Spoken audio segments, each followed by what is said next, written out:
बिस्मिल्लाहिर्रहमानिर्रहीम। अस्सलाम वालेकुम। आज हम बात करेंगे अरेस्ट के बारे में और अरेस्ट करने का प्रोसीजर क्या है। सबसे पहले हम देखते हैं इसकी रेलिवेंट प्रोविजन सेक्शन 46 से लेके 53 क्रिमिनल प्रोसीजर कोड 1898। अगर हम इसका क्रॉस रेफरेंस देखें तो आर्टिकल 199 कॉन्स्टिट्यूशन ऑफ पाकिस्तान 1973। अब हम देखते हैं what is the meaning of arrest. General meaning to use legal authority to deprive someone of liberty, किसी की आज़ादी को जो है उसको सल्व करने के लिए या ख़त्म करने के लिए लीगल अथॉरिटी का जो यूज़ करके जो लीगल अथॉरिटी जो यूज़ की जाती है किसी की आज़ादी को ख़त्म करने के लिए, उसको हम कहते हैं अरेस्ट। अब हम देखते हैं लीगल मीनिंग। तो लीगल मीनिंग में मैंने मरियम वेबस्टर्स डिक्शनरी से मीनिंग लिए हैं।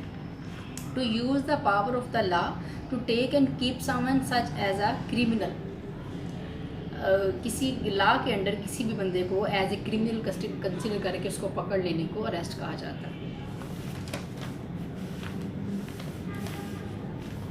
अब टाइप्स ऑफ अरेस्ट कौन कौन सी हो सकती हैं जी। Arrest with warrant.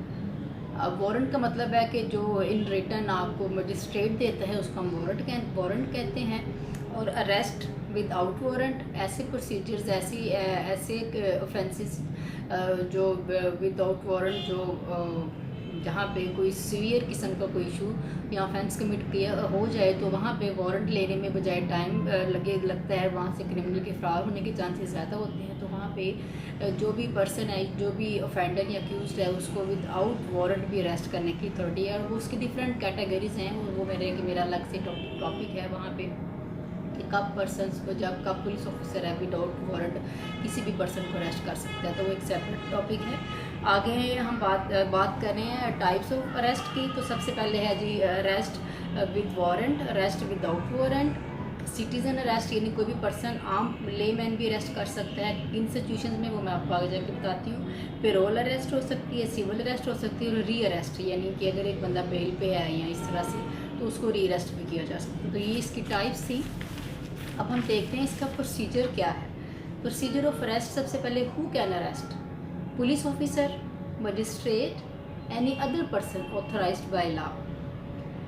अच्छा जी। और actually touch and confine, touch का मतलब होता है किसी को पकड़ना, किसी को टच का बेसिकली जो लिटरल मीनिंग है टच का मतलब होता है किसी को छूना या हाथ लगाना। एंड कन्फाइन का मतलब होता है किसी को एक साइड पे बंद कर देना, जो है ना उसको लाइक उसकी जो मूवमेंट है उसको लिमिटेड कर देना। The police officer or other person authorised by the law shall actually touch and confine to make arrest. जो ऑथराइज पुलिस ऑफिसर है या कोई पर्सन है वो ही अरेस्ट जो है वो कर सकता है। अच्छा, रेजिस्टिंग एंड्यूअर टू अरेस्ट, अगर एक बंदा रेजिस्ट कर रहा है, फर्ज कर रहे हैं जिसको पुलिस ऑफिसर ने या किसी और पर्सन ने अरेस्ट करना है, वो रेजिस्ट कर रहा है तो वहाँ पे फोर्सफुली भी उसको अरेस्ट किया जा सकता है। अच्छा जी। अब हम देखते हैं search for arrest. Search like अगर एक बंदा कहीं छुपा हुआ है या उसको किसी जगह से ढूंढना है तो उसके लिए क्या प्रोसीजर होगा। सेक्शन 47 के अंडर जी, तो search of place entered by person sought to be arrested, ये सेक्शन 47 की हेडिंग है। सेक्शन 47 ये बताता है कि अगर किसी पुलिस ऑफिसर या ऑथराइज्ड पर्सन को बिलीव है किसी स्पेसिफिक या किसी फलां घर में वो बंदा दाखिल हुआ है तो वहाँ पे उसको जो है वो जाके अरेस्ट कर सकता है। और वहाँ के जो लोग वहाँ के रहने वाले हैं वो उसको अलाउ करेंगे कि वो जाए और वहाँ से उस बंदे को अरेस्ट कर ले। तो मैं आपको इसकी जो है वो प्रोविजन है वो पढ़ के सुना देती हूँ। When the police officer or any person authorised to arrest a person has reasons to believe that such person has entered into a place, then the person residing in such place or possession shall allow him free ingress to such place and afford all reasonable facilities for a search of such place। वो उसको ना सिर्फ इजाज़त देगा बल्कि अगर कोई help किसी तरह की उसको या कुछ फैसिलिटेट करना पड़ता है तो वो भी करेगा। Procedure, when English not obtainable, मतलब इंग्रिस कहते हैं दाखिल होने को। ये सेक्शन 48 है, वो कहता है कि जब फ़र्ज़ करो कि वो जो पर्सन है वहाँ पे दाखिल, वो जो जगह है वहाँ पे पॉसिबल नहीं है, ये फ़र्ज़ करें वो बंद है, लॉकअप है, तो वहाँ पे फिर कैसे दाखिल हो सकता है ये बंदा। When ingress to such place is not allowed, the police officer or any person authorised to arrest can break open any outer or inner door or window of such place to enter into such place. अगर फ़र्ज़ करें वो सारी साइडों से बंद है, lock है, या अगर कोई उसका दरवाज़ा या उसकी कोई खिड़की है तो उसको तोड़ सकते हैं। इवन कि उसकी दीवार को भी फ़र्ज़ करें कोई ऐसी तो कोई जगह होती नहीं है जहाँ पे दरवाजे खिड़कियाँ ना हो, तो वो कैसे खुद एंटर होगा, नहीं तो उसकी दीवार तक तोड़ के पुलिस ऑफिसर या जो भी ऑथराइज्ड पर्सन है उसके अंदर एंटर हो सकता है। Place in possession of women, अब फ़र्ज़ करें कोई बंदा भागता भागता किसी ऐसे घर में घुस के जहाँ पे औरतें रहती हैं और वहाँ पे पुलिस वाले खुद से जो है वो डायरेक्टली एंटर नहीं हो सकते, पहले वो उस औरत से उसकी परमिशन लेंगे, और फिर अगर उनके साथ कोई फीमेल पुलिस जो है ऑफिसर है या कांस्टेबल है जो भी है तो वो उनके साथ जाएगी।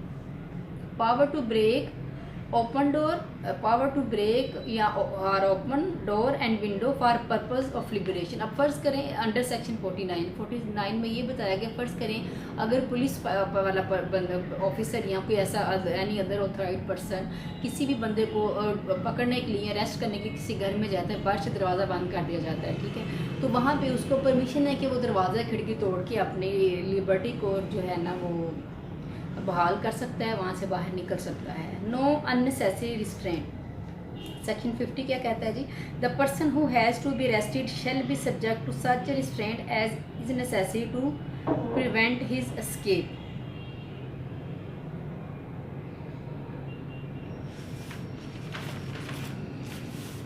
अच्छा जी, mode of searching women.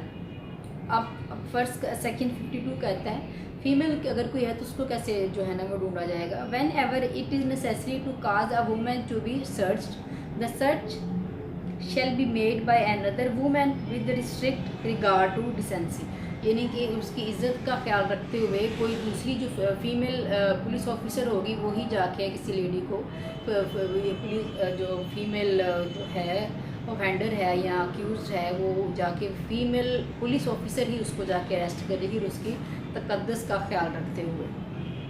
Power to seize offensive weapons, section 53 हमें ये कहता है the officer or other person making any arrest may take from the arrest person any offensive weapon, कोई उसके पास ऐसे कोई हथियार हैं उससे मिलते हैं तो वो उससे ले लेगा, and deliver to the court और officer before whom the arrest is required, या तो कोर्ट के सामने उसको पेश करेगा या फिर कोई ऐसा ऑफिसर जैसे मजिस्ट्रेट वगैरह के सामने उसको पेश करना है तो उसके सामने वो वेपन जो उसने वहाँ से लिए हैं अपने पोजेशन में वो भी उनके सामने पेश कर देगा। इलीगल और malicious arrest, the person wrongfully making an arrest would be guilty of the offence of wrongful confinement। अब किसी बंदे ने किसी को जो है ना गलती की बिना पे कह लें या फिर जानबूझ के किसी को अरेस्ट कर लिया है तो वो उसके ऊपर जो है वो ऑफेंस होगा उसके ऊपर wrongful confinement का। malicious arrest is willfully putting a person without reasonable cause, मतलब जैसे मैंने पहले बताया जानबूझ के कोई रीज़न भी नहीं है उसको अरेस्ट कर लिया, आपने कोई पर्सनल दुश्मनी के भी हाथ या कुछ इस तरह से उसको अरेस्ट कर लिया तो वो wrongful confinement कैटेगरी में आएगा। Remedy provided to the person illegally or be malicious arrested, जो जानबूझ के या मलिशियसली उसको अरेस्ट किया गया है या रॉन्गफुली कन्फाइन किया गया है तो उसके पास जो है ना उसकी हिब्बा कॉर्पस की रिट है, उसके लिए जो है वो उसको जो है अडॉप्ट कर सकते हैं, वो उसको अडॉप्ट करते हुए वो हाई कोर्ट की हेल्प से जो है ना उस बंदे को छुड़वा सकते हैं या उसकी जो है अरेस्ट को वो ख़त्म किया जा सकता है। जो ये जो रिट ऑफ हिब्बा कॉर्पस है ये under article 199 constitution of Pakistan जो है ना वो किसी भी प्राइवेट कोई भी पर्सन है वो प्राइवेट या पब्लिक या प्राइवेट कस्टडी में है तो उसको हिब्बा कॉर्पस की रीट को अडॉप्ट करते हुए उसको वहाँ से बहाल करवाया जा सकता है। तो आज का टॉपिक हमारा यही था। अक्सर ये पेपर में आ जाता है कि अरेस्ट को डिफ़ाइन करें, फिर अरेस्ट के काइंड्स बताएं और फिर उसका प्रोसीजर क्या है और फिर अगर एक बंदा रॉन्गफुली अरेस्ट किया गया है तो उसके पास क्या रेमेडी अवेलेबल है। तो उसकी जो रेमेडी है वो हिब्बा कॉर्पस की रेमेडी है अंडर कॉन्स्टिट्यूशन ऑफ पाकिस्तान 1973। तो इंशाल्लाह आज का टॉपिक हमारा यही था, फिर किसी नए टॉपिक के साथ मिलेंगे, तब तक के लिए खुदा हाफिज़।